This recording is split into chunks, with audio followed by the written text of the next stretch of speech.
Hi fellows, welcome to Different Off. The speaking tree, the perfect relationship is not a chimera. Deepak M Ranade. Relationships are such an integral part of our lives. They very often define our life, our philosophy of existence, and most importantly define ourselves.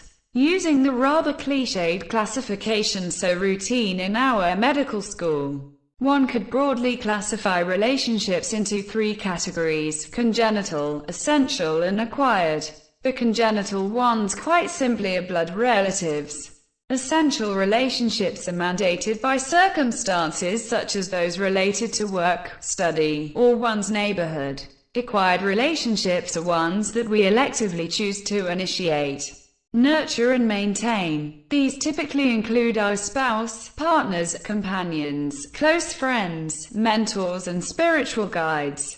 Congenital relationships are in most cases defined and limited by their nomenclature, instincts, social conditioning, and a largely conformist role-playing. They have a default setting, and the bonding, affinity, and connect is based on a kind of psychological programming. Most often, one does not have the option of ending these preset equations, unless the circumstances are extremely mitigating or the person concerned is veering towards a pathological disposition. Essential relationships are quasi-voluntary, and could be restricted to perfunctory courtesies, or then elevated to a more intense interaction that depends on reciprocity and mutual understanding. They do, however, present the opportunity and proximity to foster a more substantive and meaningful interaction with the potential to develop into a long-term, profound association. Acquired relationships are ones that one chooses to pursue, invest time and emotions, and looks to them to enrich one's life, in one way or other. These equations are never subject to any compulsion. They can be called off any time if the situation demands, and are entirely in the domain of one's own volition and free will.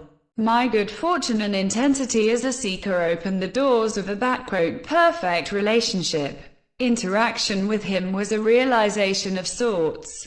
Rather, it revealed an entire new dimension to relationships. A relationship that never asked questions but only revealed answers. One that never demanded love, only gave it. A presence which one could bask in. An interaction with not the slightest trace of expectation. A companion who never affirmed his existence as caught, discrete entity, but rather in a distinct, discrete entity, but rather an extension of my own being. A person whose eyes reflected pure unadulterated joy and ecstasy on meeting, but never afflicted by the pain of separation. This was an experience that was simultaneously the warmth of a mother, the comforting reassurance of a father, the joy and happiness of a loved one, the spontaneity and innocence of an infant. A silence that was divinely eloquent, a moment that lasted for eternity. A state of mind that transcended me and mine, you and yours. A feeling of resonance that united us into a non-dual oneness. It was a union that overcame the illusion of separation. This perfect relationship never answered the "why" of my existence, but most certainly provided me the answer to the "how" of existence. It made me aware that my existence is not confined to any form or identity. True happiness was never subservient or hostage to any cause. It taught me there is nothing to learn, only to experience. It never gave me all the answers. Instead, it made me realize the futility of seeking them. Post your comments at speakingtree.in.